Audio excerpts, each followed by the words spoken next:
दोस्तों, एक सिख ने डॉक्टर जाकिर नाइक से एक सवाल किया कि क्या जन्नत में जाने के लिए मुसलमान होना ज़रूरी है? क्या सिर्फ मुसलमान ही जन्नत में जा सकते हैं?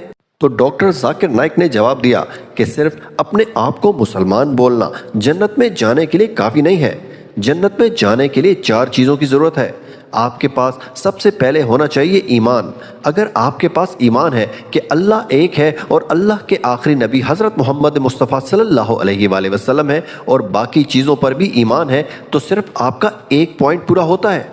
नंबर 2, अच्छे आमाल यानी आमाल सालिहात। नंबर 3, वतवासो बिल हक, लोगों को हक की तरफ बुलाना।